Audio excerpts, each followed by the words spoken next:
নমস্কার বন্ধুরা, Indian stock মার্কেটে আপনাদের স্বাগত। নেক্সট উইক অর্থাৎ 19শে ফেব্রুয়ারি থেকে 23শে ফেব্রুয়ারি আমাদের ইন্ডিয়ান স্টক মার্কেট কীরকম যেতে পারে তার একটা অনুমান বলতে পারেন আমি এই ভিডিওতে রাখবো।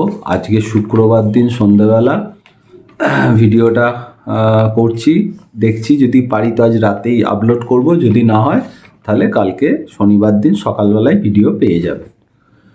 তো যেরকম গতকাল ভিডিও লাস্ট এনেছিলাম, বলেছিলাম যে আজকে অর্থাৎ কাল বৃহস্পতিবার ভিডিও এনেছিলাম, বলেছিলাম আজকে নিফটি ব্যাঙ্ক নিফটির টার্গেট একটা দিয়েছিলাম, সেই নিফটির টার্গেট অ্যাচিভ হয়ে গেছে। ব্যাঙ্ক নিফটির টার্গেট 100 পয়েন্ট যায়নি, বলেছিলাম 46,700 থেকে 800 এরকম লেভেল হবে, 600 সামথিং হাই মেরেছে। তো যাই হোক, 19-20 কিছু করার নেই, কিন্তু ভালো বেড়েছে। স্টক যা বলেছিলাম খুব ভালো অ্যাচিভ হয়েছে, আজকেই অ্যাচিভ হয়েছে। এশিয়ান পেন্টস, ইনফোসিস, যা যা মোটামুটি বলেছিলাম।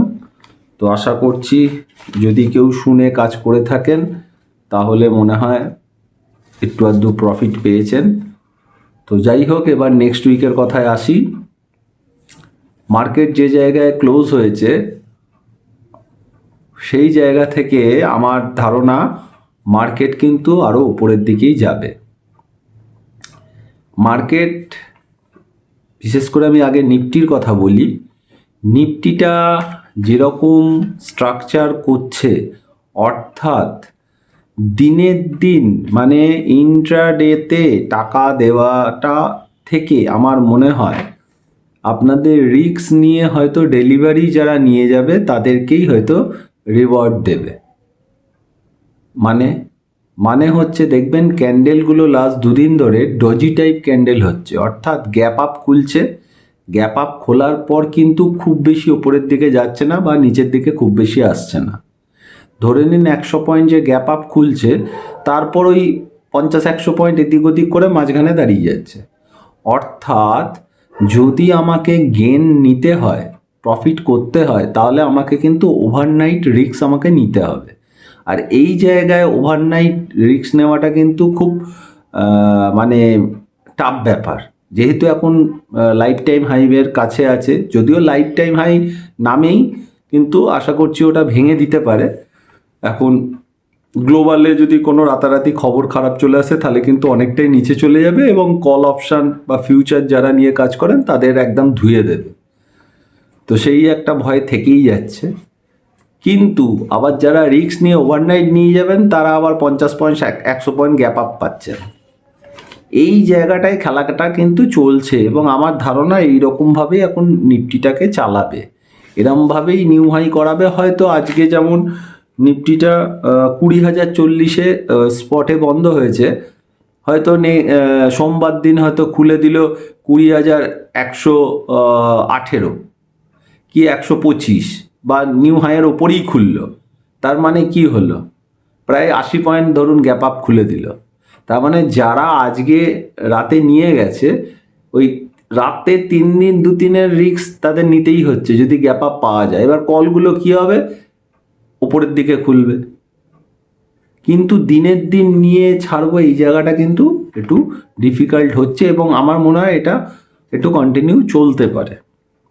কিন্তু আমি নিফটিকে ওপরেই দেখছি, তবে কয়েকটা লেভেল আছে, ওই লেভেলগুলো যদি নিচে ভাঙে তখন আমি নিশ্চয়ই এসে বলবো। আর একটা কথা মেন বলি, যারা ফ্রি টেলিগ্রাম গ্রুপে জয়েন করতে ইচ্ছুক তারা অবশ্যই কিন্তু জয়েন করতে পারেন, ওর জন্য পয়সা কড়ি কিছু লাগে না এবং কোনো ডিম্যাট অ্যাকাউন্টও খোলার দরকার নেই।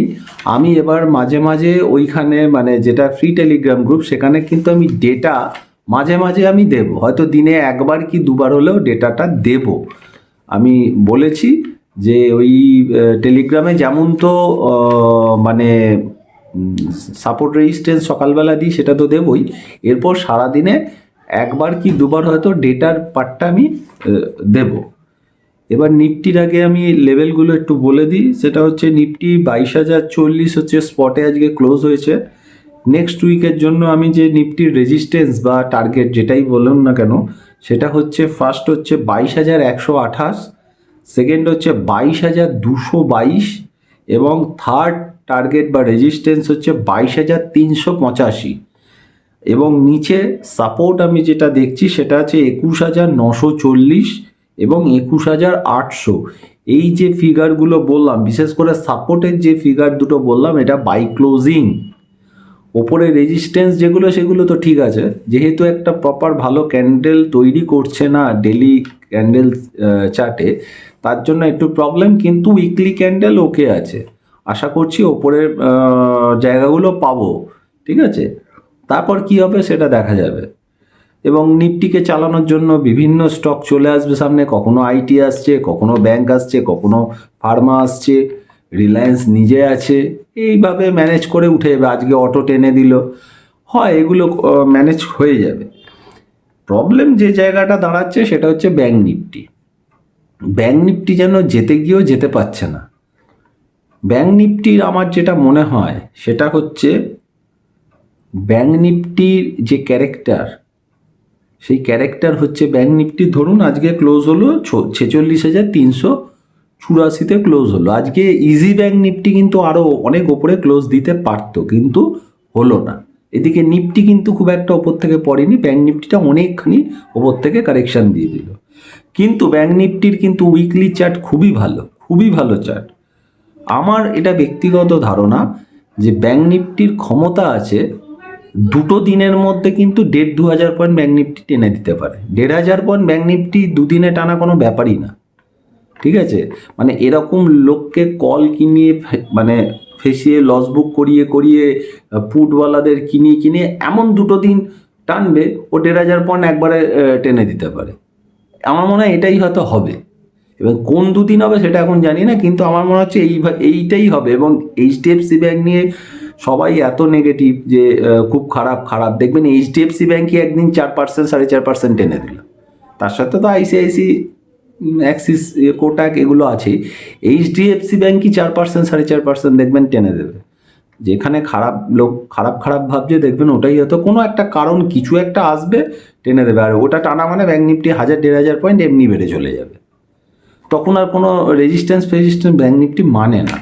এবং ব্যাংক নিফটি ওই দুদিনেই টানবে, ও সব মানে ভরপাই করে দিয়ে বেরিয়ে যাবে, এটা আমার অনুমান। তো যাই হোক, ব্যাংক নিফটির লেভেলগুলো একটু দিয়ে দিই। সেটা হচ্ছে 46,384 আজকে ক্লোজ হয়েছে। সামনে রেজিস্ট্যান্স আছে 46,890, তারপর 47,225 এবং 47,480। আপাতত এই তিনটে আমি দেখছি। নিচের দিকে সাপোর্ট হচ্ছে 46,000 এবং 45,700 বাই ক্লোজিং। এই দুটো কিন্তু ভাইটাল। 45,700 নিচে বাই ক্লোজিং যদি রেড ক্যান্ডেল দিয়ে ক্লোজ করে, তাহলে কিন্তু আমাদের শর্টে বসে যেতে হবে। যাই হোক, সেটা হলে আমি তো নিশ্চয়ই আবার ভিডিও নিয়ে আসবোই, তখন আমি বলে দেবো। তো ব্যাংক নিফটিটাকে চোখে রাখুন, সবসময় ট্রেড নিতে হবে এরকম ব্যাপার না, চোখে রাখুন। একটা কি দুটো দিন পাবেন যে ব্যাংক নিফটির হয়তো খুব ছোট ছোট কল অপশান, হয়তো 30 টাকা 40 টাকার কল অপশান কিন্তু 300-400 টাকার ওপর হয়ে যেতে পারে, দিনের দিনই হয়ে যেতে পারে। যেদিন টানবে ব্যাংক নিফটি এইভাবেই টানে। তো আমার মনে হয় এরকমই দুটো দিন একদম টানবে, ব্যাংক নিফটি পুরো সব উসুল করে দেবে। সেটা কবে টানবে আমি জানি না, এটা আমার অনুমান, ভুলও হতে পারে। এবার বলেছি স্টকের মধ্যে দেখতে পারেন এশিয়ান পেন্টস বলেছিলাম, কাজ হয়েছে। এইচডিএফসি ব্যাংকটা আমার মনে হচ্ছে একটু চোখে রাখা উচিত। আইটিসিটা ঠিক আছে, আইটিসিটা একটু লং টার্ম হিসাবে ধরতে পারলে অল্প অল্প করে আইটিসি নেওয়া যেতে পারে, খারাপ হওয়ার কথা নয়। কিন্তু একদিন দুদিনে টাকা পাবেন এটা আমি বলছি না। পারসিস্টেন্ট সিস্টেম, এই স্টকটাকে আমাদের গ্রুপে অপশানে কল অপশান দেওয়া হয়েছিল, অ্যাচিভ হয়ে গেছে। আজকে গতকাল বিকালে দিয়েছি, দুপুরবেলার দিকে দিয়েছিলাম, আজকে দুপুরের মধ্যে অ্যাচিভ হয়ে গেছে। যাই হোক, কিন্তু এখনও আমার মনে হচ্ছে পারসিস্টেন্ট সিস্টেমটা বাড়তে পারে। এটা একটু দেখতে পারেন, এটা আমার মনে হচ্ছে একটু বাড়তে পারে, 4-5% হয়তো আরও বেড়ে যেতে পারে। এইচডিএফসি ব্যাংক, পারসিস্টেন্সি, আইটিসি এগুলো দেখুন, তারপরে হাতে আরও কিছু পেলে আমি নিশ্চয়ই। আর এছাড়া জিও ফিনান্স এগুলো কিন্তু আগের দিনও বলেছি, ইনফোসিস, জিও ফিনান্স এগুলো মাথায় রাখুন। এগুলো কিন্তু বাড়বে, হরে ধরে বাড়বে। দুম করে কোনো একদিন দেখবেন জিও ফিনান্স 12% বেড়ে গেছে, এইরকমই হচ্ছে। যাই হোক, এইটুকুনি থাকছে। আমি কিন্তু নেক্সট উইক অ্যাটলিস্ট 1-2 দিন বুলিশ দেখছি, আর নিচে কারেকশান যদি হয় দেখতে হবে ভলিউম কি হচ্ছে। সেই কারেকশানে এলে মনে হচ্ছে বাই করতে হবে, এবং নিফটি বা মার্কেট যে পড়বে সেই ইন্ডিকেশান কিন্তু এখনও আমি পাইনি। তবে যে কারেকশান আছে সেটা নিশ্চয়ই হবে, তবে সেটা এখনই হবে বলে মনে হচ্ছে না, তার আগে এখন ওপরের দিকে যাবে এই র্যালিটা। তবে আমরা ভয়ে আছি, যখন তখন একটা কারেকশান দেবে তখনই মনে হবে যে না এটা টপ হয়ে গেল, কিন্তু এইভাবেই আস্তে আস্তে আস্তে আস্তে বাধাগুলো ভেঙে ভেঙে ওপরের দিকেই যাবে। তো দেখে শুনে কাজ করতে হবে, আর কোয়ান্টিটি কম নিন, তাহলে মনে হয় ধরে রাখতে সুবিধা হবে। আর যদি অপশান কেউ কাজ করেন তাহলে মান্থ এন্ডের অপশানগুলো নিয়ে কাজ করুন, আর উইকলি এক্সপায়ারি যে অপশানগুলো আছে সেগুলো নিয়ে যদি কাজ করেন তাহলে দিনের দিন লাভ লস যা হবে সেখান থেকে বেরিয়ে যাওয়াটাই বুদ্ধিমানের কাজ, আমার যা মনে হয়। তারপরে কীরকম হয় সেটা দেখে আবার নেক্সট ভিডিওয়ে আসবো। তবে আমি ব্যক্তিগতভাবে মার্কেটটাকে এখন বুলিশ দেখছি। যদি কখনো চেঞ্জ হয় আমি নিশ্চয়ই টেলিগ্রাম গ্রুপগুলোতেও আমি জানিয়ে দেবো, তারপর তো ইউটিউবে ভিডিওতে আমি নিশ্চয়ই বলে দেবো। আজকে এখানে শেষ করছি, ভালো থাকবে, ধন্যবাদ, নমস্কার।